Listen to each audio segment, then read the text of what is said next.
monde changer.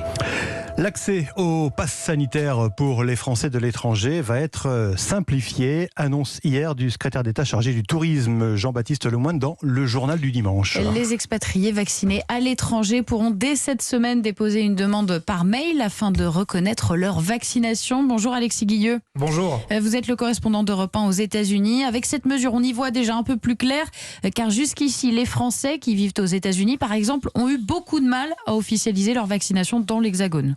Oui, et même quand on est vacciné avec du Pfizer, c'est le cas de Yann, ingénieur dans la région de San Francisco. Il est arrivé en France ce week-end et la pharmacie dans laquelle il s'est rendu n'a pas réussi à générer son pass sanitaire. Ton système a posé la question quel professionnel de santé a fait l'ordonnance pour la vaccination. Et donc à ce moment-là, on ne pouvait rien écrire puisque j'ai été vacciné à l'étranger. Gilles, vacciné lui aussi aux États-Unis, a obtenu son QR code grâce à la bonne volonté d'un pharmacien. Il déplore un manque de communication. Il y a des gens qui ont essayé 10 fois avant de l'avoir. Moi, on me l'a fait en 5 minutes, le pass.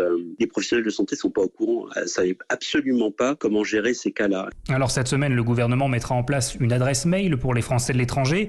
Il faudra envoyer une preuve de vaccination, une pièce d'identité et un justificatif de résidence à l'étranger pour obtenir son pass sanitaire.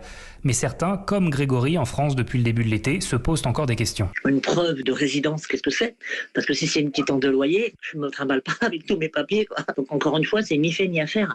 On va bien suivre les règles, juste, il faut être clair, quoi. Il faut être clair, il faut que ce soit faisable. Et par ailleurs, le gouvernement a bien précisé que seuls les vaccins homologués par l'Union européenne peuvent servir à générer un pass sanitaire. Alexis Guilleux, correspondant d'Europe 1 aux États-Unis.